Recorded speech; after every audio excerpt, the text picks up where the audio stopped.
One of my all-time favorite things to give out to as many people as I can who sit at an IEP table is a list of 12 hard IEP questions that both parents and teachers need to ask.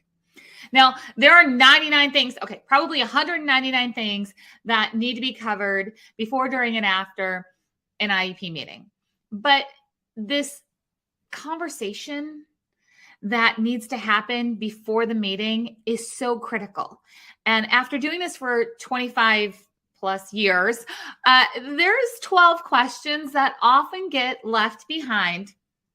And it's critical that we address these situations. So I'm going to give you one of those today. One of those things. Now you can get all of them. They're free at iepchecklist.com. Just go there. I'll email them right to you. But here's the deal. We are getting towards the end of the school year.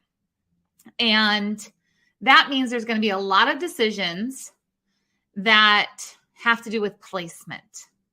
Now, many times placement is something that is thought of first. And it really shouldn't be. So it's like, where's the child going to go? And then what are they going to be working on? So first of all, placement needs to be something that is determined after we decide as a team what are the services that are going to be provided. Then we decide, where do these services take place? But so often it's like, where's my child going to go to school next year? Or the team is like, where's this child going to go next if they're transitioning out of a classroom? When we should be looking at, where's the child at? What's the child need? How are we going to get there? All right, now where should we provide those services? Now there's a key phrase called the full continuum of placements. This full continuum of placements is a phrase that you need to use both as an educator or team member from the school or as a parent. It puts you in this conversation that elevates beyond just what classroom is a child going to be in. I want you to take this next level and I want you to start talking about this full continuum of placements, meaning it's not just about fitting a child into a box of, like a literal box, right? Like, here's the classroom. I hope they fit.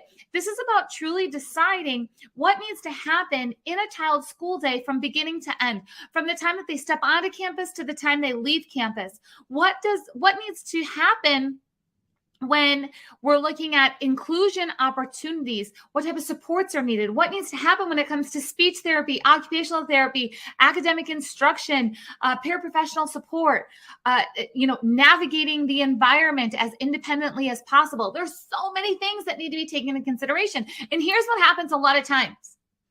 Parents will ask the school, can I please see the classrooms that are being considered for my child? And they'll say, no. And there'll be a lot of different reasons why. Sometimes that reason is because, due to the privacy of other students. You know what? I'm just going to call it out as it is right now, okay? You didn't sign a privacy notice for your own child. If you're a parent, you did not sign that, nor did anybody else, which means that, yes, you can go and see students at the school just like a room mom or a PTA, member or a volunteer or, the custodian. Like, people see kids in a school. It just is. So no.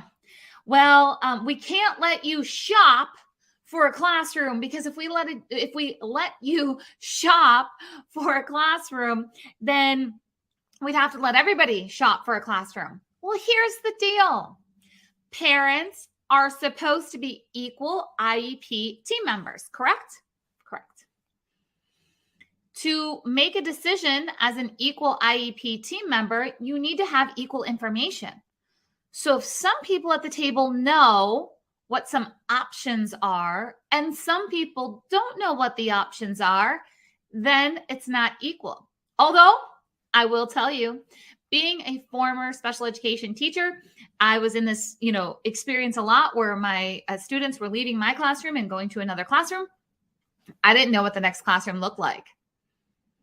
Now, some of you could say, shame on me. Totally get it. However, I was a new teacher. Nobody told me I should go see that placement. It wasn't standard procedure. I relied on my administrator who said, well, after your classroom, they'll go to, whoever, Mrs. C's classroom. And I was like, okay, cool. Can we have Mrs. C come to the IEP meeting? That was it. I relied on Mrs. C to figure out what needed to happen. I didn't have a lot of knowledge about what was happening next, especially if it wasn't in my building. If it was in my building, I had an idea, right? But if I was, graduating a child from third grade and fourth grade was in another building, I didn't know. So parents, if you think that teachers know all the things when it comes to full continuum of placements, they don't. Now, teachers, that means that you need to advocate for yourselves and say, if I'm going to make the best recommendation as a teacher, then I also need to know this full continuum of placements. Placements, it means, somebody just commented here, says special education is not a place, it's a set of services and supports. Yes. Amy's actually in some of our programs. If I'm thinking that it's the Amy that I think that is Master IEP Coach Mentorship or Special Education Inner Circle. And so we talk about this all the time because it's so critical to have this full discussion and to not have things like, well, you can't see because of privacy of the other students, or that you can't see because then other parents are going to ask to shop.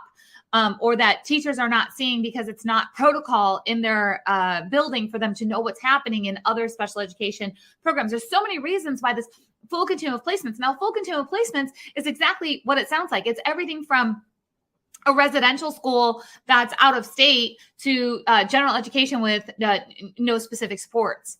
Now, do I want you to see all of those? No. Do I want you to see at least 3 options? Yes. Here's the deal.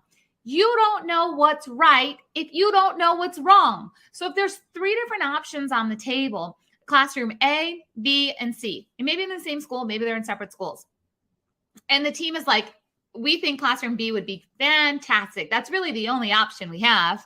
We hear that a lot at IEP meetings. Well, here's the thing. You might agree as a parent or even as a teacher, you might agree that classroom B is a great place for the student, but you're always second guessing yourself because you don't know what classroom A or classroom C looks like. Or get this, what if classroom B is in the same building as classroom C?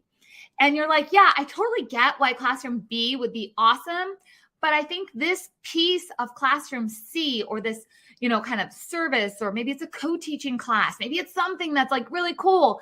I think a piece of classroom C would go really well with classroom B, and then you customize it. This whole individualized education thing. So you customize it. So it's important for you to understand how to have this conversation about the full continuum of placements before the IEP meeting, because this obviously takes time to see what's going on in the district, what's available, what services, what supports, and have this open conversation that is not, feel like anybody's hiding anything or anybody has this hidden agenda. It's really about sharing equal information. Again, I want to encourage you to go to IEPchecklist.com, go get the rest of the questions, and make sure you are having full and complete discussions as an IEP team about the full continuum of placements for each child, and that everybody feels confident about the 3 things that were considered and why a certain place was decided upon for the services to happen. Again, I want to let you know that you are not alone if you are struggling in special education decisions. It feels like an island. There's a lot of isolation. There's a lot of big, heavy decisions that need to be made. When you go grab this checklist at IEPchecklist.com, you're going to see some other options on how we can connect beyond this, because you shouldn't be doing special education alone. It's important for you to have like-minded people around you that believe in the hope of what is possible in special education, that have the determination to help you make it happen, and have the strategies to get you there. And I've got some resources for you that can help, but you're going to get started at IEPchecklist.com. Guys, I'll talk to you soon.